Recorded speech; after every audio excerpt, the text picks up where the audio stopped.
오케이, 파이팅.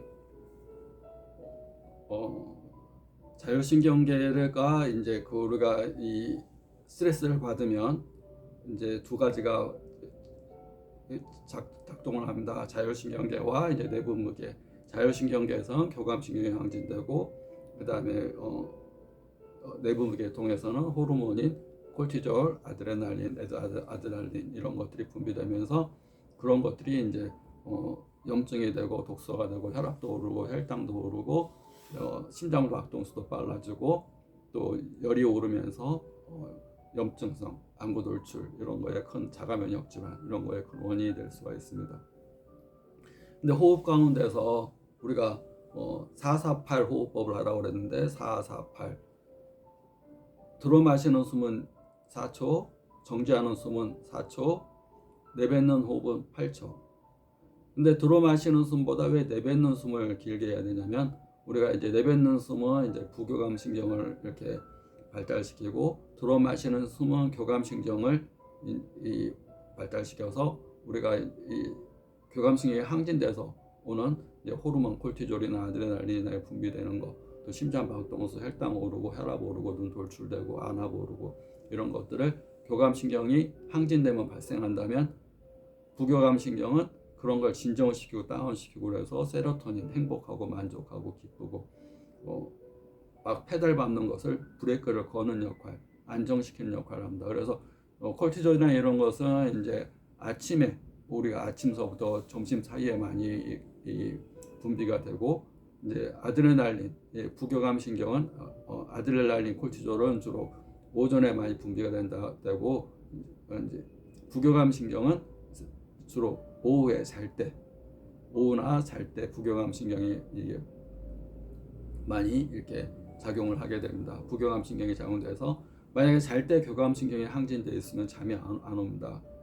그것은 이제 잠에 뭐 스트레스 자기 전에 뭐 스트레스를 받는다든가 그런 교감 신경이 잘 때 항진돼 있으면 교감 신경이 항진되면 혈압도 오르고 혈당 오르고 심장 박동수 빨라지고 호흡도 얕으면서 빠르고 자꾸 이렇게 긴장되어 있는 상태이고 모세혈관도 좁아지고 또 혈관도 딱딱해지고 근육도 뭉치고 이런 상태이기 때문에 밤에 스트레스를 받거나 밤에 그런 걸로 인해서 교감신경이 항진되게 되면 잠이 안 오는 그런 증상이 올 수가 많습니다. 밤에는 이제 그 멜라토닌이라는 호르몬이 분비되면서 이제 부교감신경이 항진돼야 됩니다. 밤에는 브레이크가 걸려야 됩니다.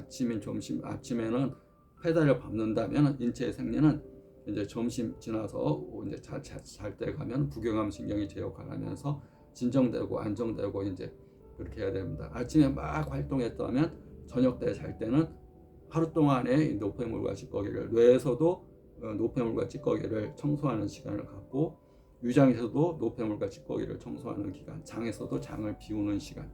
그래서 자기 전에 음식을 먹고 자면 비워야 될 청소할 시간에 음식물을 넣어주는 거니까 이 호르몬 균형이 깨집니다.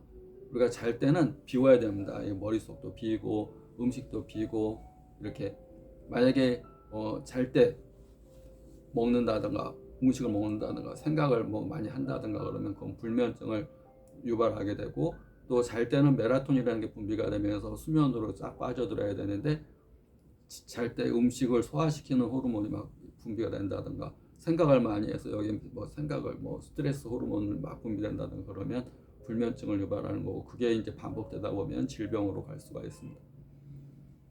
그리고 호흡을 이렇게 길게 하고 짧게 하고 그런 이유는 우리가 이제 호흡을 마시면 내뱉을 때 이산화탄소를 125배나 더 많이 이렇게 이산화탄소를 많이 내뱉는다 봅니다. 우리가 들어 마실 때 내뱉을 때 이산화탄소를 많이 내뱉기 때문에 우리가 산소를 들어 마시고 이산화탄소를 내뱉게 되는데 이산화탄소가 들어 마신 산소량보다 125배나 많기 때문에 우리가 인체 내에서 이산화탄소를 자꾸 내뱉다 보면 이 안에서 산소가 남아노는 현상이 생깁니다. 뭐 내부에 산소와 이산화탄소가 서로 결합을 해서 이렇게 물 형태로 있어야 되는데 우리 몸에는 이 60조의 세포가 있고 60%가 물이고 그 물 안에서 세포들이 활동을 하게 됩니다. 조그마한 셀이.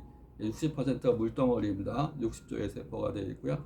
혈액은 20조로 이루어져 있고, 그 다음에 ATP가 이제 활동을 하려면 산소가 들어가서 거기서 ATP라는 이제 그 에너지 화폐가 만들어지면서 이제 활동력을 갖게 되는데,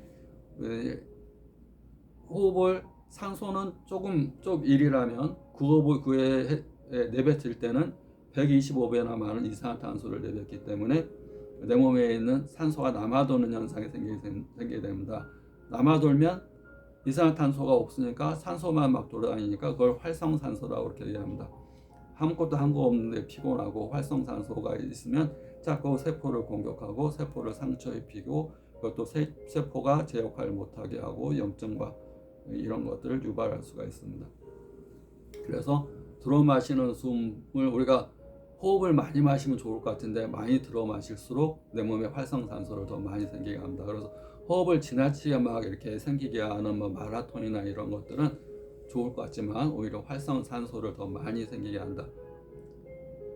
왜냐하면 아까 얘기했듯이 들어 마시는 산소와 이산화탄소 1대1의 비율이라면 괜찮은데 아까 이산화탄소를 훨씬 많이 내뱉기 때문에 남아도는 산소가 몸에서 유해한 산소로 이렇게 변화돼서 내 몸에 상처를 입히고 유전자를 손상시키고 세포를 손상시킨다 보시면 됩니다. 그래서 들어 마시는 숨보다 내쉬는 숨이 항상 길어야 되고, 그러기 위해서 448 호흡법이 과학적이고 합리적인 치료법이고, 명상이나 종교에서도 항상 들어 마시는 호흡보다 내뱉는 호흡, 느리고 천천히 쉬는 호흡, 빠르고 얕은 호흡이 아니라 느리고 천천히 들어 마시는 거 1, 나가는 거 2, 1대2 비율 448 법칙으로 또 이렇게 해야 합니다. 448 잊지 마시고 실천하시면 많이 좋습니다. 다음에 5탄에서는 어떤 때 이 호흡법을 하는 것이 좋은가를 설명드리겠습니다. 파이팅!